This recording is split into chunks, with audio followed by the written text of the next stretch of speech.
What is philosophy? What do philosophers study? What do philosophers talk about? What do people write philosophy books about? If you were to take an online philosophy class, let's say, for example, with someone like me, what would you talk about in that class? What would you study in that class?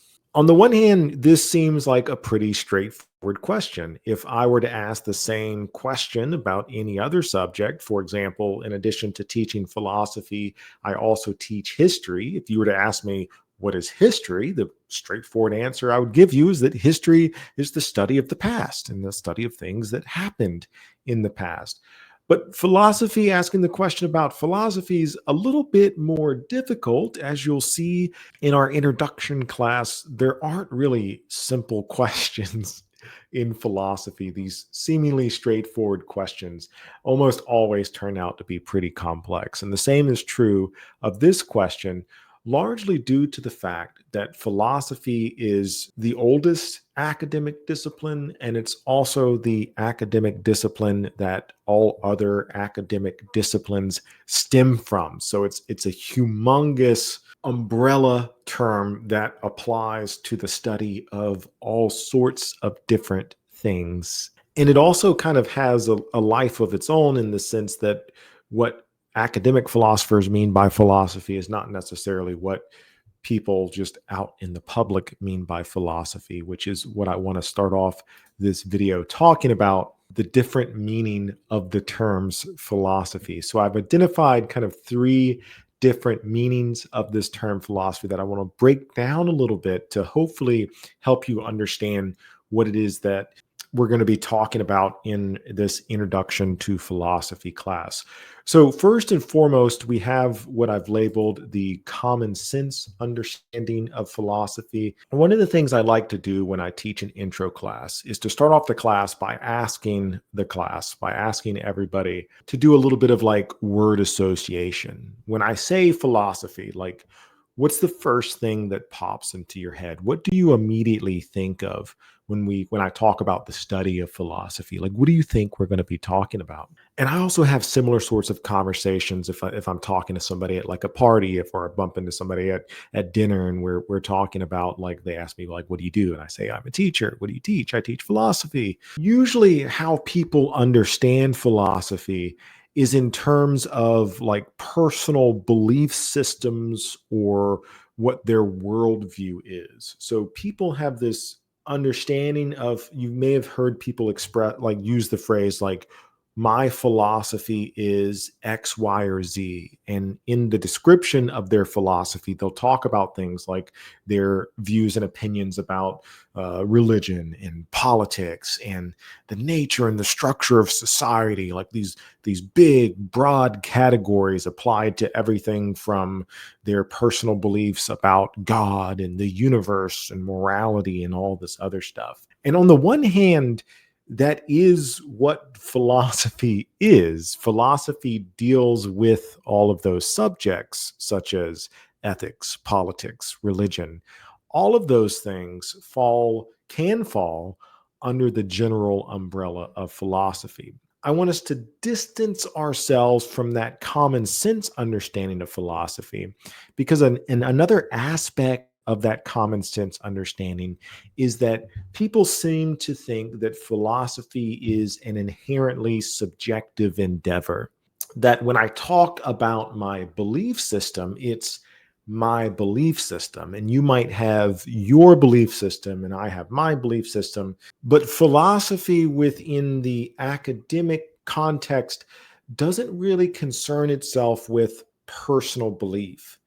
If I state my personal beliefs to you, if I were to spend the rest of this video rattling off what I think happens after we die and what my opinions of God are, that's not philosophy. That's just me stating my personal beliefs. As we'll hopefully see, academic philosophy is more dynamic in that academic philosophy kind of hinges on this idea that it's not simply a statement of personal beliefs, but it's the use of critical thinking to work through some of these questions. And that process is not inherently subjective. It might be weird to think about it, but let me put it this way. Some of the biggest questions that we have in philosophy, things like what happens after we die, a common answer to that is that, or let me rephrase that, does our consciousness in some way, shape, or form, whether it's in the form of a soul or whether it's in the form of disembodied consciousness, does our consciousness continue after death? That might sound like an unanswerable question, and that might sound like one of these beliefs that is purely subjective. Some people believe that consciousness does continue after death. Some people believe that consciousness ends at death. But when you study philosophy and you study things like logic, you learn about things such as the law of excluded middle. And the law of excluded middle would say that a proposition is either true or false. So the proposition that consciousness continues after death is either true or false. It doesn't really matter what my subjective belief about that is. Consciousness either survives death or it doesn't. One of those things is actually true. So it's not really a matter of subjectivity.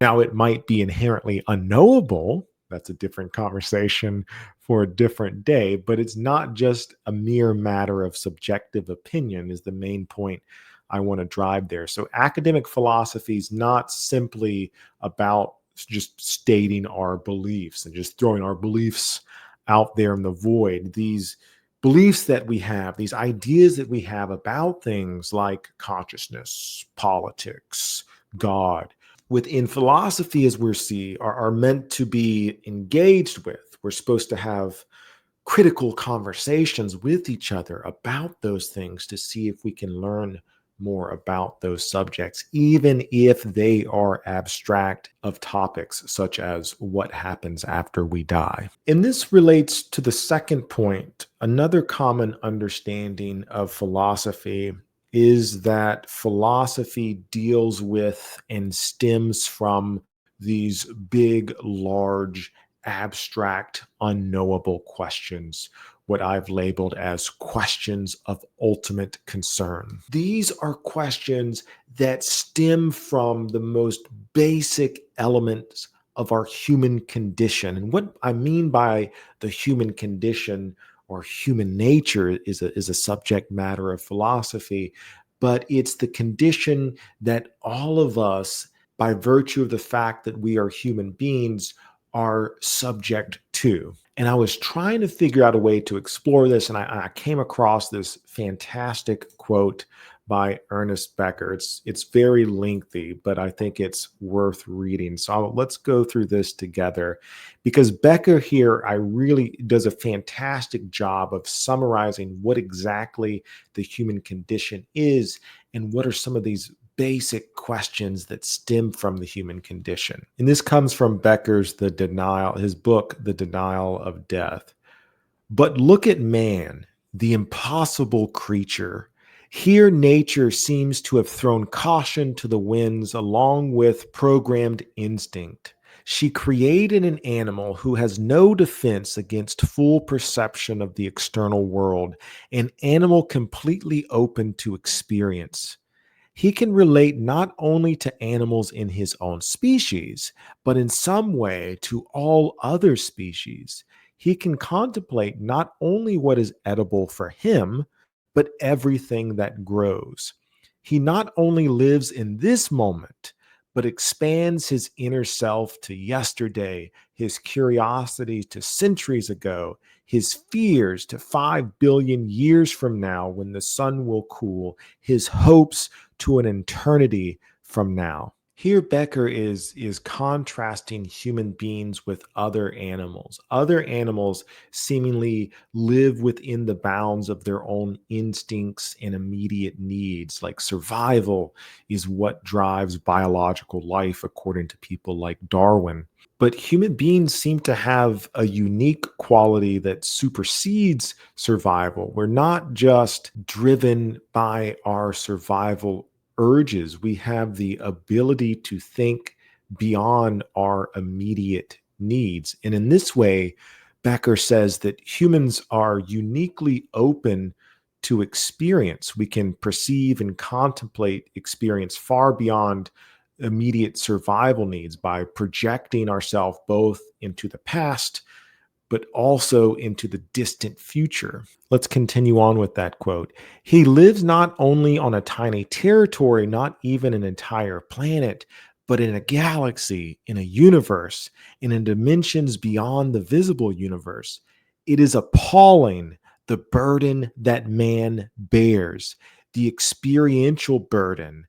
Man can't take even his own body for granted as other animals can.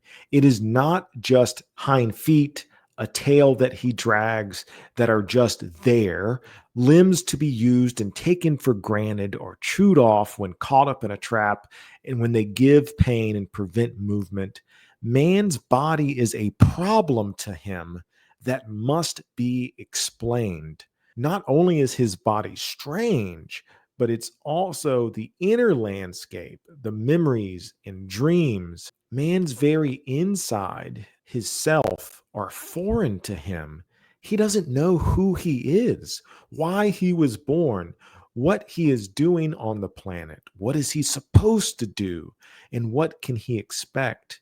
His own existence is incomprehensible to him, a miracle just like the rest of creation, closer to him, right near his pounding heart, but for that reason, all the more strange. So, this openness to experience that we have as humans, Becker presents as both a gift and a burden. On the one hand, it allows for empathy.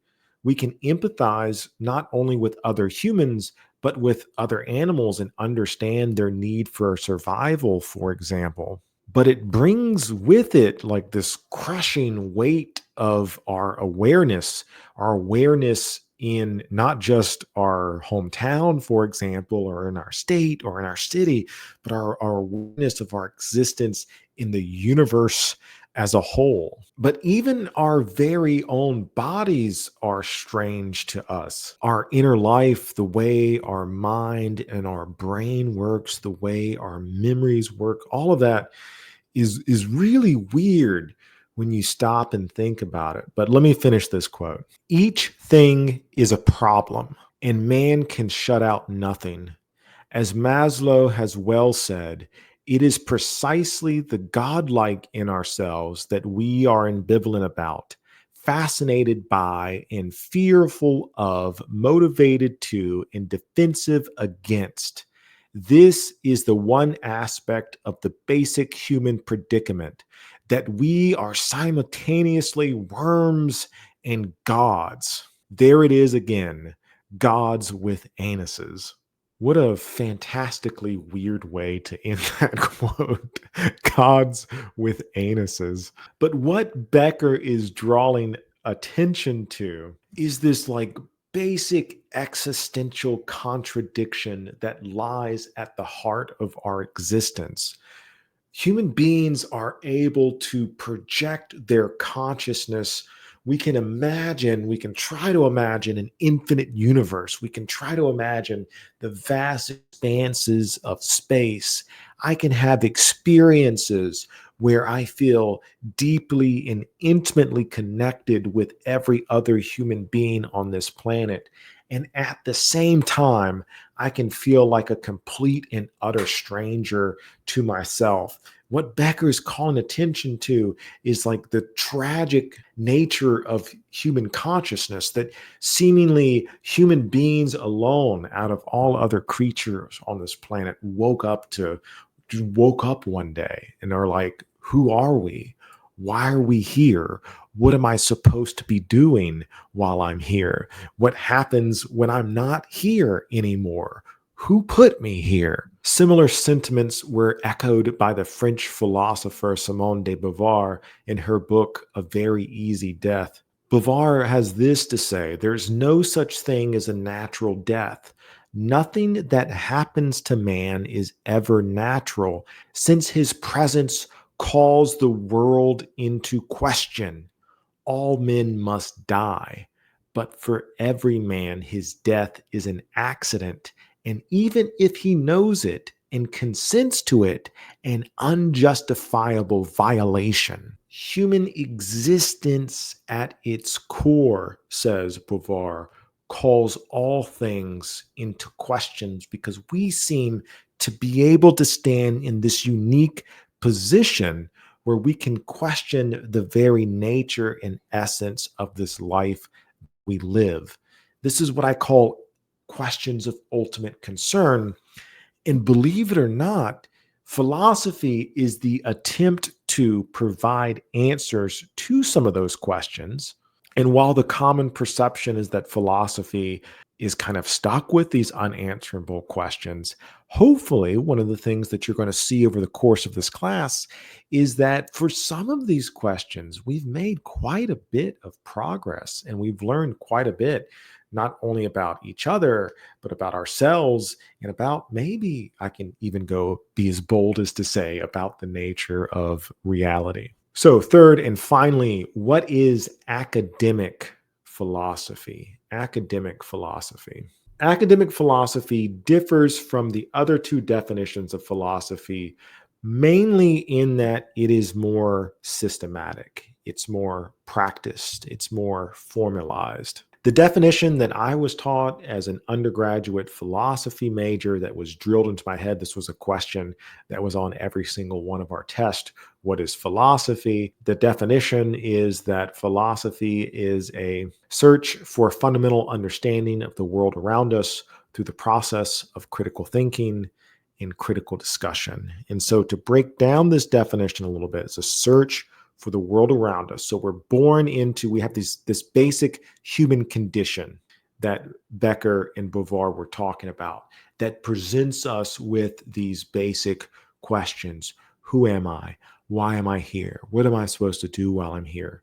Well, philosophy provides the tools for us to explore those questions in a systematic way. The process of critical thinking, meaning that is not simply a matter of belief, in critical discussion, meaning it's not something that I'm just doing by myself, just sitting on my armchair, sitting on my couch, cut off from the rest of the world. Philosophy, by definition, involves engagement with, in some way, shape, or form, other people.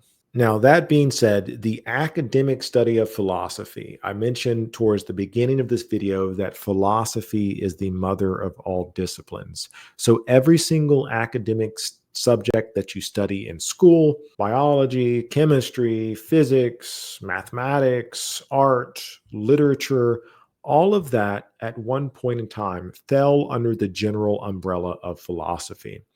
My subject of focus in philosophy is the history and philosophy of science. Up until about the 19th century, all of the natural sciences like physics and chemistry and biology were simply called natural philosophy. If you were to go back in time and ask someone like Isaac Newton or Galileo, what are you doing? What are you studying?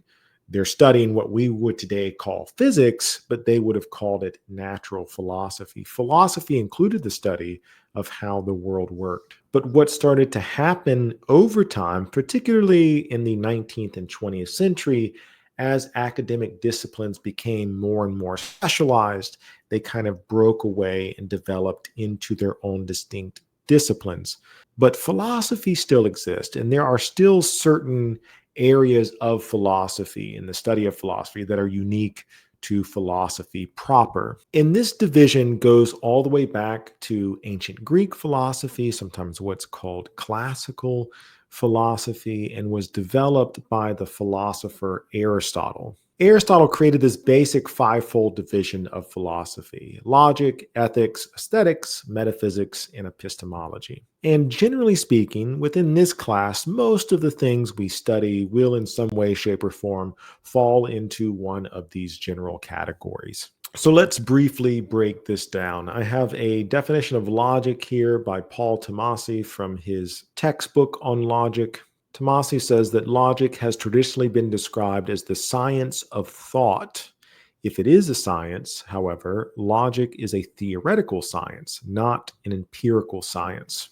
So, logic, generally speaking, I define it as the rules or the laws which ought to govern our thinking, the laws that govern our thinking. And we have a basic division of logic between what's known as formal logic and what's known as informal logic or critical thinking. And logic is one of the most, if not the most, basic areas in all of philosophy. One of the most basic area in any discipline.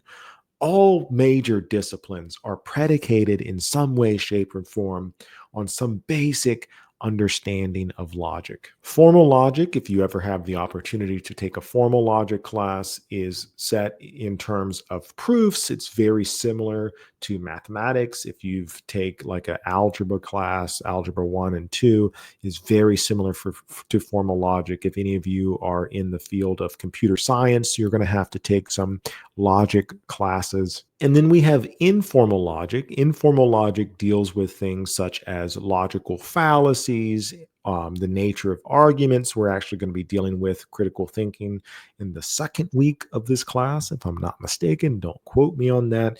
But informal logic is the logic of everyday conversation or the logic of everyday writing, the sort of logic that will help you navigate things such as your professional life, but also your social life when you're having a conversation with somebody. The idea is that there are good and clear ways to go about thinking that will help us come to and understand the truth of whatever it is that we're trying to understand. And hopefully, this will make a little bit more sense in our critical thinking lecture. But that's the gist of what logic is. Next, we have ethics.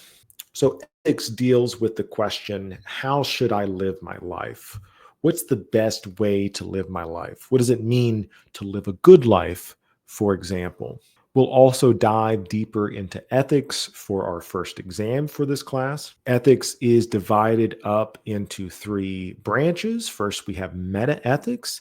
Is there such a thing as right and wrong? Do moral claims such as eating meat is wrong? Does that have any sort of ontological point of reference? Can statements and claims like that be true in an objective sense? That's meta ethics. Then we have normative theories of ethics. The three major normative theories that we're going to talk about is deontological ethics, consequentialism, and virtue ethics. And we'll don't worry, we'll talk more about what those things mean. But these are the major theories of ethics, the major theories that have been developed over the past 2,000 years to help us figure out whether or not certain claims are right or wrong. And these are systems. These provide general outlines and guidelines that are intended to direct our actions. And then applied ethics, and applied ethics deals with specific ethical questions. To go back to the meat example, is it morally permissible to eat meat, for example, would be an example of, would be applied ethics. Logic, ethics, then aesthetics. Aesthetics is the study of beauty and art. What makes something beautiful? A classic example that Plato gives is I can look at natural objects. It's getting dark. I don't know if you can tell by the light difference in the video, but if I look at something like a natural object like the moon and say that the moon is beautiful, but then I can also look at like a person, like my wife, and say that my wife is beautiful. How is it that those two things can both be beautiful? One is a giant floating rock in the sky. The other is a human being that I've decided to spend my life with. How can I apply that term beauty to both of those things? As well as the question of what is art. This is an interesting conversation to have with someone. What makes something art? How do we distinguish, let's say, like between a kid's show? Like is Blue's Clues art as opposed to a very serious TV series like Breaking Bad or Game of Thrones or True Detective? Right, both are TV shows. One group is more serious and more deep than the other, but is there like some sort of objective criteria that we can come up with to distinguish what makes True Detective art and not Blue's Clues art? Same with questions of morality. Can aesthetic judgments be objective? And you can apply this to like music too, or any form of fine art. And then we have metaphysics. Now, metaphysics historically comes after physics. So Aristotle created the discipline of physics. He also created the discipline of metaphysics. I mean, people were studying physics before Aristotle, but Aristotle was one of the first people to say, like, this is a distinct science called physics. But metaphysics literally means after physics or beyond physics. So if physics is an attempt to provide explanations about the natural world, then metaphysics is an attempt to explain those things that may fall out of the purview, strictly speaking, of physics. So modern day physics, for example, might provide us with a theory of universal gravitation and might be able to explain, for example, why the planets orbit the sun in the way that they do. But it doesn't provide us with an explanation, or maybe it does, but strictly speaking, it doesn't provide us with an explanation of questions about like whether or not God exists and whether or not God has any sort of interaction with the physical world, or do things such as the soul exist. Metaphysics ultimately deals with the question of ultimate reality. What at the most basic level is real? But this can also apply to questions of science, especially in the mid 20th century and the 21st century, as we have seen the development of disciplines such as quantum mechanics. What does it mean for an object like an electron to be real? Or what does it mean for a quantum field to be real? Is this a physical thing? Are we talking about physical space here, or are we talking about mathematical descriptions of physical space? It gets complicated really quick. And finally, we have epistemology. Epistemology is the study of knowledge. What makes something true? What makes a claim true? Is there a standard of truth that we can operate by?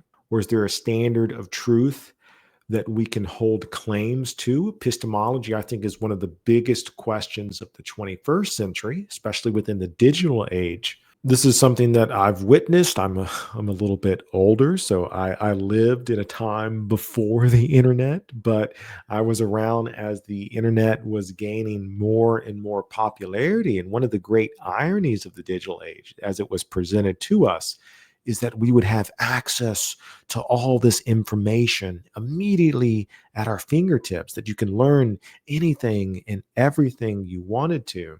And the great irony is that it seems from educational studies that people's ability to distinguish the validity of sources, the ability to find good, reliable sources, and ultimately people's ability to determine whether or not a claim is true is now more difficult. People are having increasingly increased problems with finding out the sorts of information that they need. So this question of epistemology, how do we determine the truth value of a statement, is, I think anyway, one of the more important questions that all of us are faced with.